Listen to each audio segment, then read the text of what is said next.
চট্টগ্রামের ফটিয়া উপজেলায় বস্ত্রপাতে জানে আলম নামের একজনের মর্মান্তিক মৃত্যু হয়ে বৃহস্পতিবার বিকেলে 4:30টার দিকে উপজেলা জিরি ইউনিয়নের 1 নম্বর ওয়ার্ডের কুটলপাড়া গ্রামত এই দুর্ঘটনা ঘটে। নিহত জানে আলম পেশায় একজন বাসদিয়ারে গড়ের বেড়া জুরি ও গড় গৃহস্থলীর নানা সামগ্রী তৈরির অভিজ্ঞ কারিগর আছিল। নিহত জানে আলম একই এলাহার মোহাম্মদ আবু সৈয়দর ফুয়া।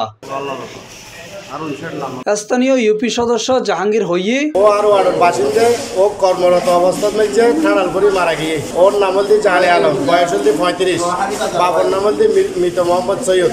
ওর বাড়ি হল 7 নম্বর জিরি 1 নম্বর ওয়ার্ড কুটরপাড়া, অর্থাৎ সুইচ গেট ধরে সুইচ গেট মেজে পাড়া বাসার মেজে বসবাসরত বর্তমানে আছে। আর বাঁশের বেড়া বানাতে এই অবস্থা মেজে মারা গিয়ে বাঁশ বেড়ে নজরুল সদরের বানাতে আর কি বাঁশ মানে বেড়া এই ধরনের 4টা 15 বা 20 এইরকম যে টানা ঢুকে গিয়ে ওই টানা ওই ডিজিটাল মেজে মারা গিয়ে আর কি। প্রত্যেক দিনের মতো জানে আলম এলাকার একখান খোলা মাঠত বাস দিয়ারে বেড়া তৈরির হাজে ব্যস্ত আছিল। হঠাৎ করে আকাশত মেঘ ডাকি যায় এবং শুরু হয় বৃষ্টি।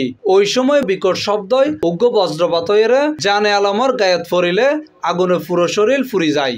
ঘটনাস্থলে সে মারা যায়। দ্রুত স্থানীয়সকল তারা উদ্ধার করিয়ে ফটিয়া উপজেলা স্বাস্থ্য কমপ্লেক্সত লই গেল। কর্তব্যরত চিকিৎসক ডাক্তার সাদিয়া সুলতানা তারে মৃত ঘোষণা করছি। হঠাৎ টাটাল ভরি মানে লাস্টার মারা মানে কমপ্লিট আর মেডিকেল আনিলাম আর খবর পাই যে বাজারের পাট বানালি তারা মানে